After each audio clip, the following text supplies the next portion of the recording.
Hi friends, வணக்கம். இன்று ஆடி முதல் வெள்ளி மார்னிங்கே குளிச்சு முடிச்சு வாசலில் கோலம் போட்டு மேலே நிலவாசலில் வேப்பிலையும் கட்டேன். என் மகனுக்கு லெமன் ரைஸும் உருளைக்கிழங்கும் லஞ்ச் பேக் பண்ணி கொடுத்துட்டு ஸ்கூலுக்கு அனுப்பிட்டு நானும் காஞ்சிபுரம் காமாட்சி அம்மனை தரிசிக்க கிளம்பிட்டேன். என்னோட ஹஸ்பண்ட் பூனமல்லியில் ட்ராப் பண்ணார். அங்கேருந்து காஞ்சிபுரம் பஸ்ஸில் 1 மணி நேரத்தில் கோவிலுக்கு ரீச் ஆகிட்டேன். மாலை வாங்கிட்டு உள்ளே போய் க்யூவில் நின்று 1 மணி நேரம் ஆச்சு. நல்ல தரிசனம் கிடைச்சிது. 2 தடவை அம்பாலை தரிசனம் பண்ணிட்டு ஷார்ப்பாக 1 மணிக்கு கோவில் நட சாத்திட்டாங்க.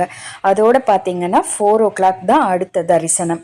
ஸோ வெளியூர்ல இருந்து வரவங்க அதுக்கேற்ற மாதிரி பிளான் பண்ணிட்டு காமாட்சி அம்மன் கோயிலை போய் விசிட் பண்ணுங்க. பூமாலை கொண்டு வந்து என்னோட வீட்டு நிலவாசல்ல போட்டுட்டு ஈவினிங் என்னோட பூஜையும் முடிச்சிட்டேன். பூஜை முடிக்கிறதுக்கு முன்னாடி லலிதா சஹஸ்ரநாமமும் படிச்சுட்டேன். இந்த ஆடி முழுக்க என் பூஜைகள்லாம் இப்படி தான் இருக்கும். லாங் வீடியோஸில் செக்